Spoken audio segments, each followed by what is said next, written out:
Hello everyone, welcome to Come Sit at My Table. We sure are happy to have you here. Today we are going to make orange cranberry scones. Now this is a wonderful treat. It's not hard to make, it's very simple to put together, but it's something you can have for breakfast, you can have it for a snack, you can have it in the evening. It's just a really good all-around little treat to have at home. Melissa and I first had orange cranberry scones at Panera Bread Company years and years and years ago.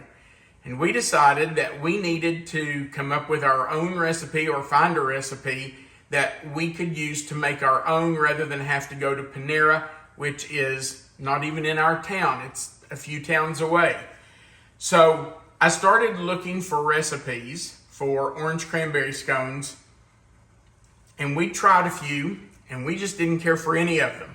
So I eventually came up with this recipe for our own, and this is what we make when we have orange cranberry scones.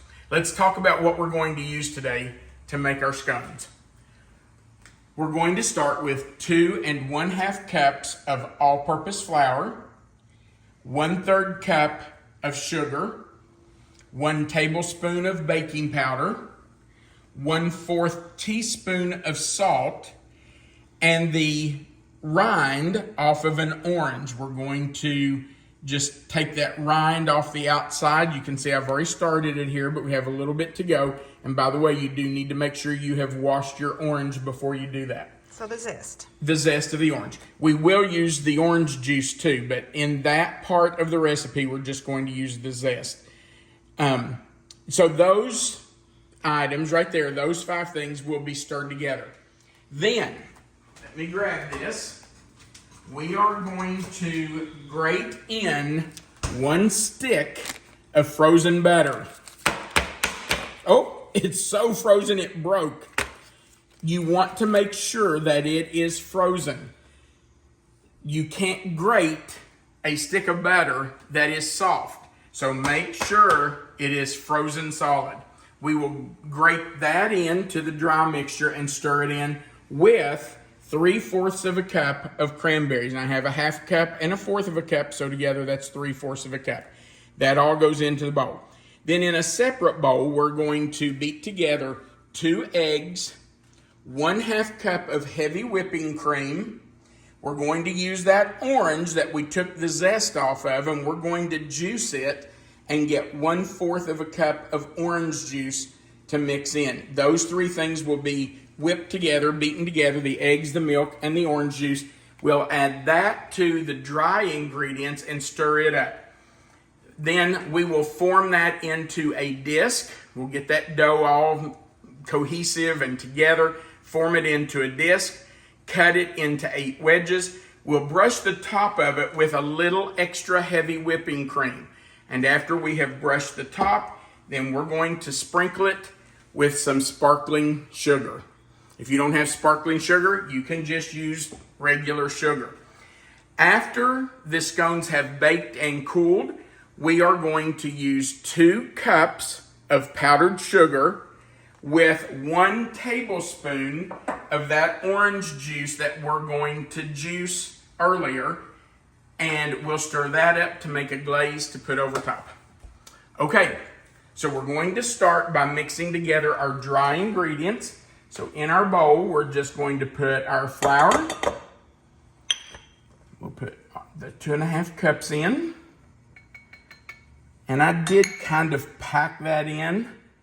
Not real tight, but I didn't spoon it and level it off. I did pack it in just a little bit. Our 1/3 of a cup of sugar. We're going to add our 1 tablespoon of baking powder. Okay, that's in. I'm just going to move all this stuff out of our way as we go.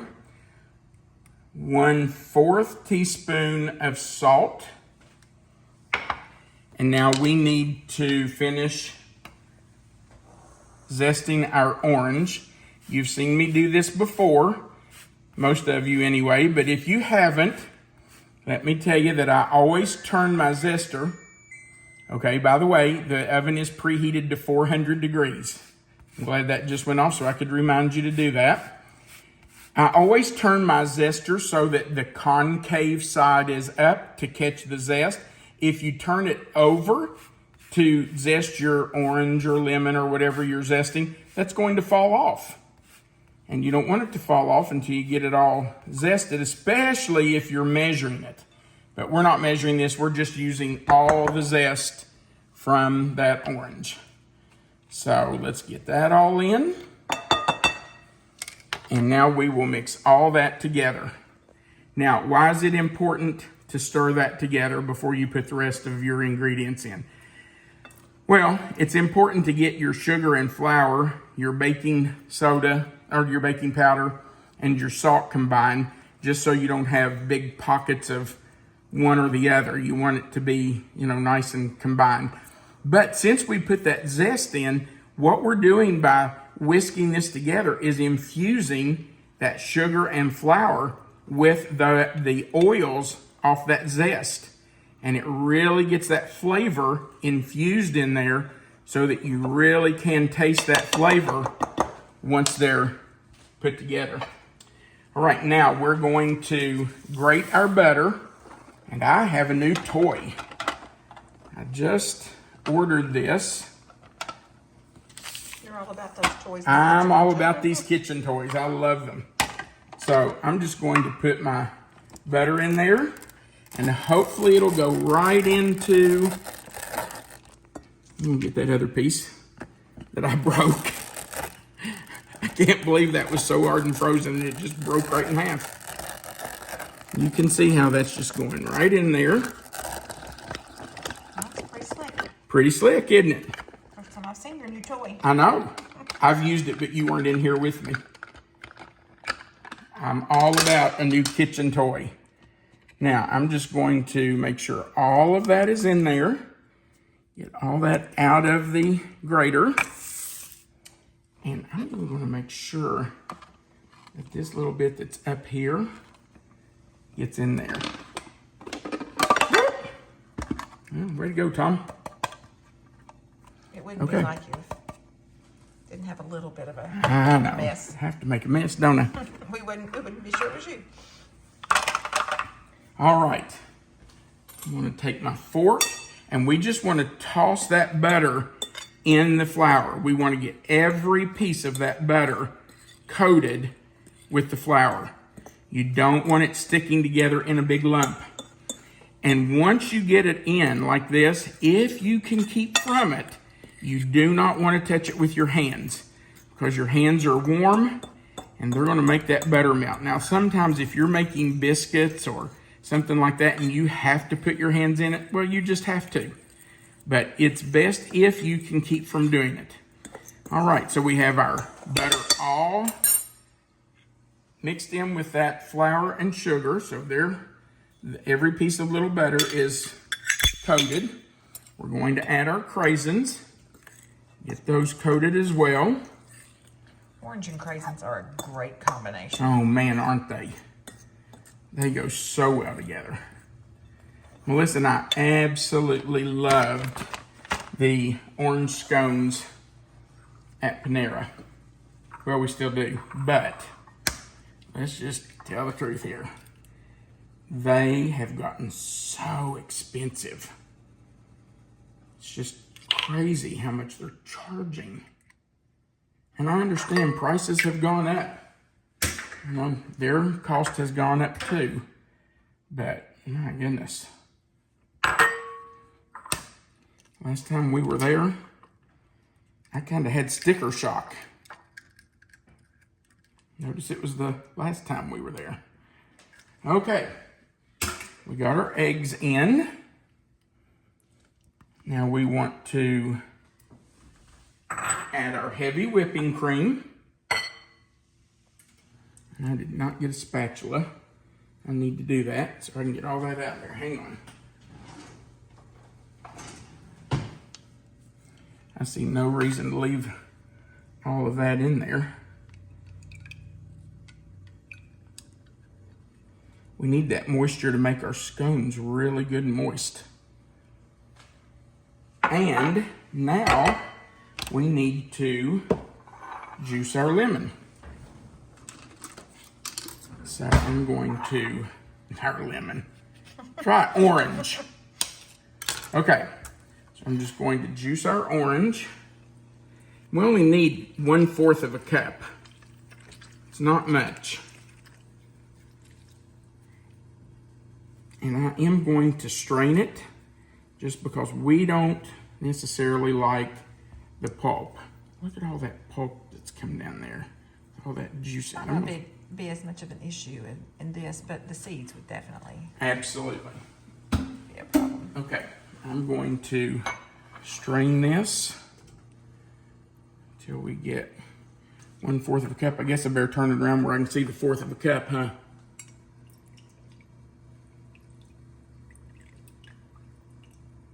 And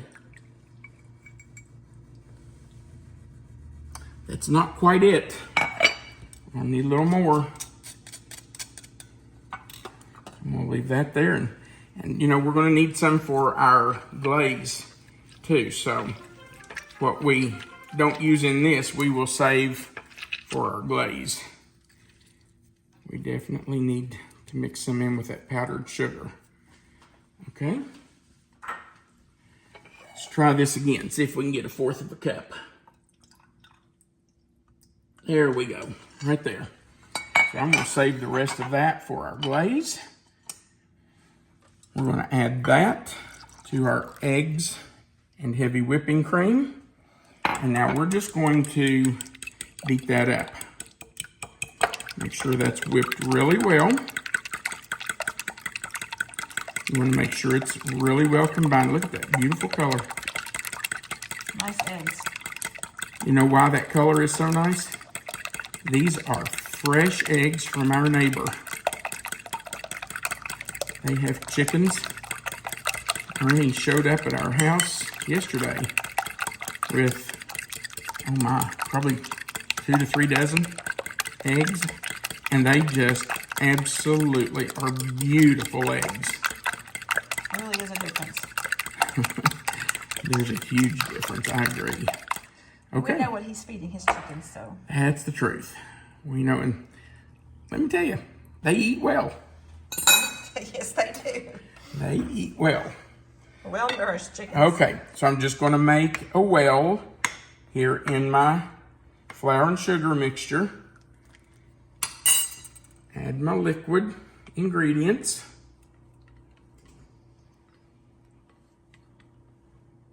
And then we'll just gently stir that together until it is combined.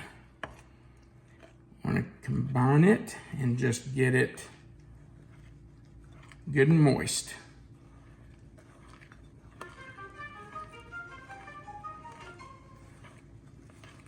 Somebody evidently is trying to text me. I can hear my phone. All right, let's get this all pulled together and we'll pour it out and get it into a ball of dough. All right, we have stirred our dough together, and I'm just putting some flour down on our pastry mat because we don't want it to stick. You don't want to add a lot of flour to it, but you want to put enough so that it's not going to stick on there. And we're just going to dump it out and then work it into a ball. Now this is sticky. It is a sticky dough. That's the way it's supposed to be. So we're just going to put it right up there, and I'm going to get as much of that out as I possibly can because we want all of that in our scones.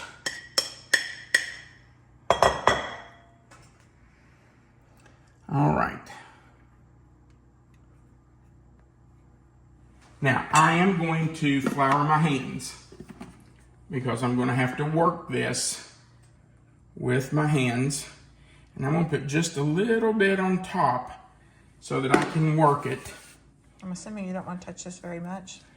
Well, as little as you can, but you have to touch it some because you need to pull it into a disc.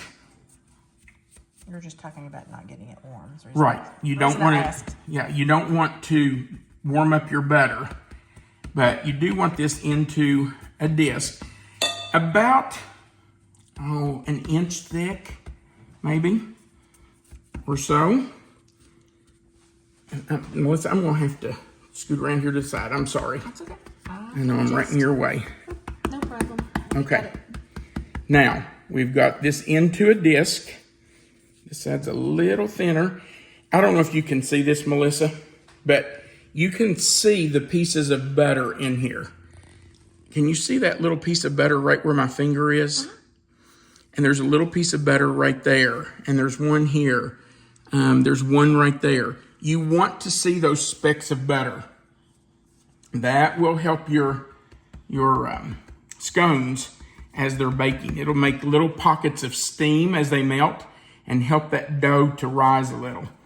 Okay, now this next part is not pretty. Sorry, Melissa, I forgot to get my bench scraper. Not a problem. If I can find it. There it is. In my kitchen gadget drawer. Your favorite. And we're going to move that over to our parchment paper lined baking sheet. Now you just have to move it, you know.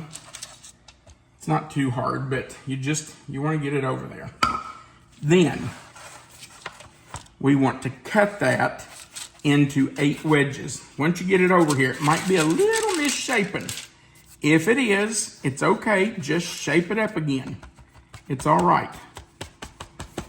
So I'm going to take my bench scraper and I'm just going to scrape up my flour and get it on my bench scraper because we're going to use it to cut our disc into wedges. So we'll cut it in half. We'll cut each of those halves in half. And then, yep, and then cut each of those in half to make 8 scones. Now, I know that most people who make scones separate their scones to bake them. I do not. I'll leave mine together just like that because I feel like it helps them to raise, to puff up during the baking time. If you separate them, and I've done it both ways, if you separate them, they have a tendency, they will raise a little bit. They have a tendency to kind of spread and not be as thick. So I'll leave mine together in a wedge, and after they've baked, I just take a knife and cut them again so that we have 8 wedges. So we are going into a 400-degree oven for, let's see how long, 16 to 18 minutes. So I will start watching at about 15 minutes and we'll see how long we need to go, but usually about 16 to 18 minutes. In we go. I got them in the oven and remembered that I forgot to brush them with heavy cream and sprinkle them with sugar. So that's what I'm doing now. And you just want to brush a little over them just to help them get some color. The heavy whipping cream will give them some color and it will help that sugar stick to your scones. So just brush some on. You don't want it standing in heavy whipping cream, but put plenty on. It usually takes, if I'm going to measure it out, usually takes about a tablespoon or so of sugar, but I normally don't measure. I just put some on there. You just want plenty on it so that after they've baked, you can still see the sugar and know that you've got some sparkling sugar or regular sugar on there. Okay, now, this time I think we are ready to go into the oven. Here we go. Our scones are out of the oven and they have cooled, so we're going to make our glaze. We're going to use 2 cups of powdered sugar, and we're going to start with just 1 tablespoon of orange juice. Now, if we get that stirred in and it's not enough, we can always add more. If you get it too runny, then you can always add more sugar. But you can't take any orange juice out. And you can see that that's not even really started. So we're going to add a little more. You just want to make sure you have it all stirred in before you add more. So let's add one more tablespoon. We're going to do it 1 tablespoon at a time until we feel like we have enough. So that's 2 so far. And you don't want it runny. You don't want it to run off your scones. You want it thick enough that it will cling to them, but you don't want it so thick that you have to spread it. You want it to spread on its own just a little bit. All right, so there's 2 tablespoons. Let's go for 3.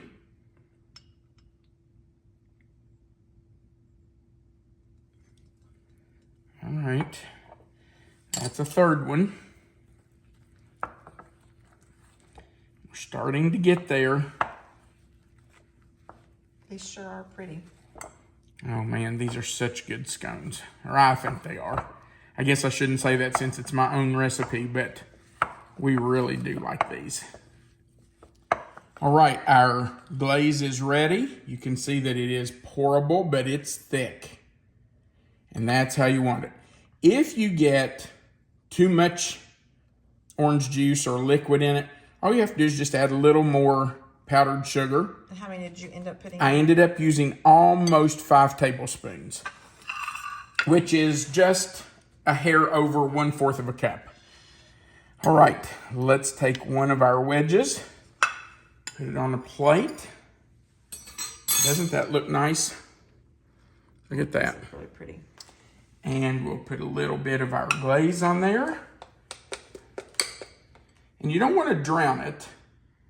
You don't want it to taste like glaze. You want it to taste like the scone, but you just want enough on there to make it pretty. To make it pretty and make it look nice.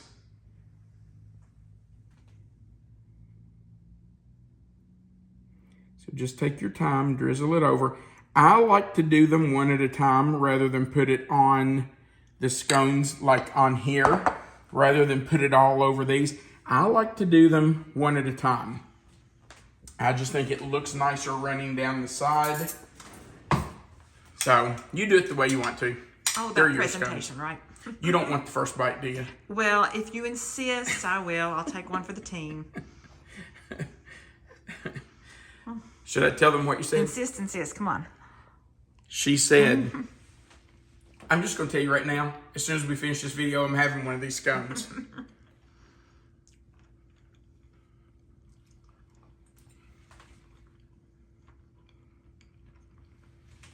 Wow. It's so good. That's my line. Oh, sorry. It's all right. Now you say it. That is so good. I'm going to tell you.